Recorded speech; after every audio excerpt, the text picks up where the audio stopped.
Oi, gente, então de hoje pra vocês é 4 coisas que eu não gosto, tá? Vamos lá.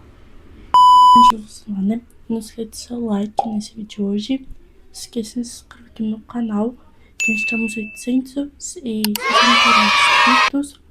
Mas já pode ser até o ano que vem, então vamos lá. Não esqueça de me seguir lá no Instagram, no TikTok, tá bom? Não esqueça de me chamar pra todo mundo. Não esqueça de me chamar pra todo mundo, tudo isso.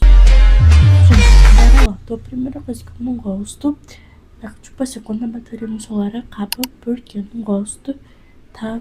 Eu me irrita um pouco, né? Mas é isso.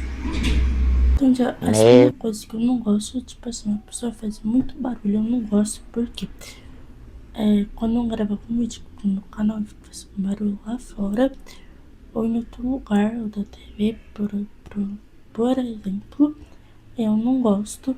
Então isso aí me irrita, tá? Então, a terceira coisa que eu não gosto, tipo assim, eu não gosto de comer banana, porque eu não gosto do cheiro da banana, porque, não sei. Então isso, porque eu não gosto mesmo de comer banana, tá? Então isso. Coisa que eu não gosto é, tipo, pensa.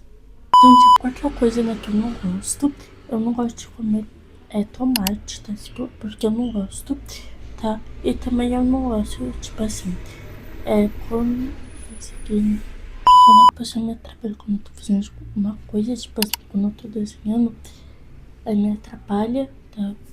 Ou quando eu olho um vídeo, a pessoa entra no quarto, me atrapalha, tá? Então é isso. Então, gente, foi esse meu vídeo.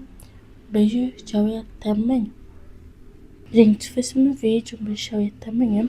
Vocês não viram o vídeo de ontem, eu vou lá ver que o link do vídeo de ontem tá aqui na descrição do vídeo. Então foi isso, tchau, tchau.